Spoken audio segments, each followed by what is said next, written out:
The reality that needs to be said out loud is that as black men age, their desirability increases. Hillary's family is saying we're sending you to one of the best state schools we can afford because we expect you to go get your husband first and your degree as a backup. Why? You know, I went to UNC Chapel Hill, a very predominantly white institution in the South, as the good sis just mentioned, and that ring before spring is serious for them. 36th birthday, you got 3 years, because once you cross 40, it's a wrap. So here's my advice. If you are a young black woman in college and you know in your heart and in your head that you want to prioritize family, I suggest that you simultaneously pursue that MRS degree right along with that BA or JD. Major in MRS to get a high-value man. It's not bad enough that you have the woman who didn't want to date a bus driver, Ebony K. Williams, now doing an about face on the perspective that she had. Let's take a look at what she was talking about. And if you remember correctly, I went in on this topic because I knew it would be an important topic. I knew eventually we would have this moment that she would have to come around, because what she was saying about the bus driver trying to invalidate Iyanla's points, it was ridiculous. And everybody could see that. But let's hear what she had to say. The reality that needs to be said out loud is that as black men age, their desirability increases. Thus, their optionality of women is always expanding. And the exact opposite is true for black women. As we age, doesn't matter how much money we accumulate, our degrees or professional accolades, the reality is that our marriage and partnership market value is depreciating with every passing year. No matter how good we look, no matter how fit we are, men are still seeing primarily our presumed dwindling fertility as a knock against us. And speaking of fertility, that is another reason that I want younger black women to seek marriage and partnership in college or right after, if that's what they choose. Because the number of college-educated black men is so low when compared to black college-educated women that we're all going to be targeting the same small pool of men. And as we heard today, on most campuses... Let me say what she's not saying. She's not saying that a lot of men don't even need college to become successful. That's something that she doesn't want to say. You know, Ebony in particular is an educated woman. I'm educated myself, but she relies on the fact that her education means something in today's market, and it's just not the case. It's not a requirement to earn high levels of income. Will it help? Absolutely. Will a couple master's degrees or a master's degree help you make yourself more marketable? Absolutely. But it's not a requirement. And that's what we got to get through our head. Like, this conversation that she's having is about disqualifying people based on their education. And if she hasn't taken a look around, people in the top tech companies are college dropouts. Not to mention the major enrollment you're talking about. The fact you're talking about enrollment and not graduation, it speaks volumes, because how many people go to college and don't finish?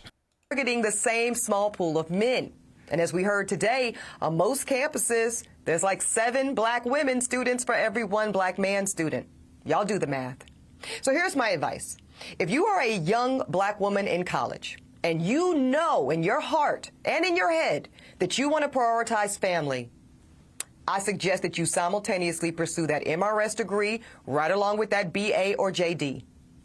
Because the handful of black college-age men that actually do desire to get married soon, and they do share that value system, and family is a priority for them too, y'all, that is an incredibly small pool, and it's shrinking as you get older. And by the time you reach my age, 40, you will be faced with different choices relating to life partnership and motherhood. Now, I'm not saying that delaying marriage or motherhood is a bad option, but it's one that comes with its own consequences. And our women deserve to know on the front end of their decision making instead of on the back half. Singing a different tune now. But you can't say you didn't hear it. And you can't say it was all the toxicity that was out there that was stopping you from understanding this when people were screaming it from the mountaintops, when people have been repeating it for years now. I still can't remember who it was that said that. Let me think about it. First time marriages over the age 40. Because unless you turned onto this broadcast 36 on your 36th birthday, you got 3 years. Because once you cross 40, it's a wrap. It's a wrap. The numbers for women, first time marriages over the age 40, the numbers for first time marriages for women over the age 40 are atrocious. And then the numbers are even worse for women over 40 that hold an associate's or bachelor's degree or higher. So, why?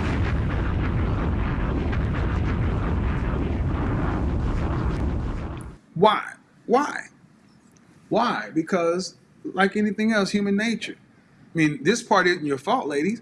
The older you get, and when you get stuck in your ways, you're settled. You don't want to change. You are trying to get somebody to work with. But let's be honest, man. At that age, you've already likely bought a house and then other properties. You have a second or third car. You've traveled. There's nothing really new. Now, what I will say is that there are women. So there's two groups of women. There's the women over here who just forget it. I resigned it to that fact. And then there's the women who are danger zone, 27 to 35, who are saying, "All right, screw this. I know I want to get married, and I'm gonna put the kind of work, effort, and focus into it." Like one of the emails I got today from a woman who says, "Thank you for actually making me not feel crazy for focusing on these things." But what about women who are 35 plus? 35 plus. The women who actually are 35 plus who probably actually do have 35 plus, you've been in your career path for at least 10 years. Was it worth it? Major in MRS to get a high value man. See, last night we talked about danger zone. The danger zone. The danger zone, that area from 27 to 35. Ladies are already out of college, into their career, and now they find it incredible, difficult, extremely difficult to find a high value husband. A high value husband. I say you can knock $50,000 off of every year. Angie, Tina, and Hillary. And they're all told something different. They're all told something different. And when they hit the yard, they're all trying for something different.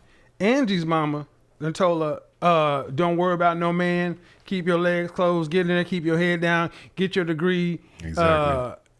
Grind. You don't need no man. The typical empowerment message.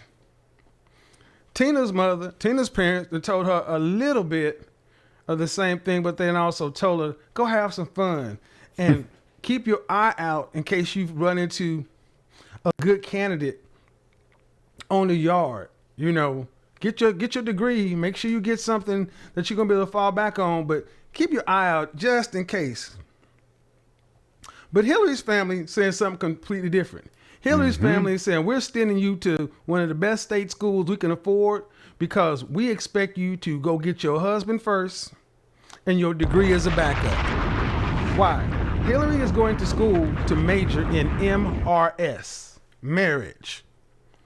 Her focus is on finding Mr. Right while at college. Not, as an afterthought. So now we have someone in the mainstream saying exactly the same thing that Kevin Samuels was saying, even if she doesn't want to admit it, because, I heard the slick comment about, Kevin Samuels in a silk press. And I would like to say Ebony K. Williams is not Kevin Samuels with a silk press. Okay? Not at all. We're not championing mediocrity. But you're saying the exact same thing. So if we do the math and we talk about history accurately, then you would have to say that Kevin Samuels was right. You would have to admit that. It was just said directly to you. And you couldn't handle it. You couldn't handle that truth. This is going to be a moment, a watershed moment, where I feel like some people should have to revisit all that stuff now that they're out of their feelings and out of their emotions. Now that the smoke has cleared, and rest in peace to Kevin, but you're really going to act like you did this on your own and that men had no input into this. All right. How different would the community be if the purported most enrolled demographic of women in college actually focused on this? We would have some of the highest marriage rates. But instead, we don't pay attention to what other cultures are doing. No, we told to get your eyes off the boys and put your head in them books. Sure, but if we had that as a priority, imagine where the community could be right now. This is the problem. Kevin was highlighting this, but I'm going to say this: the community is hinging on the success or failure of these women that are making these decisions. It's like building a fortress. If the foundation is weak, you might as well scrap the whole plan. You might as well scrap the whole building. And that's what we're seeing in the streets. That's what we're seeing in these single family homes. You know, there's so much, so many homes without any type of male input. You got men that were raised without their fathers that don't know how to be men because they were never shown that positive example. It's sad. It really is. But there are so many things that our best and brightest could be doing to make this situation better. And this is one of them. Ebony K. Williams just figured that out. Have you figured this out for yourself? Anyway, let me know what you think about it in the comments. If you like this video, like, comment, subscribe, hit the bell notification for all uploads. This is False Ed Media.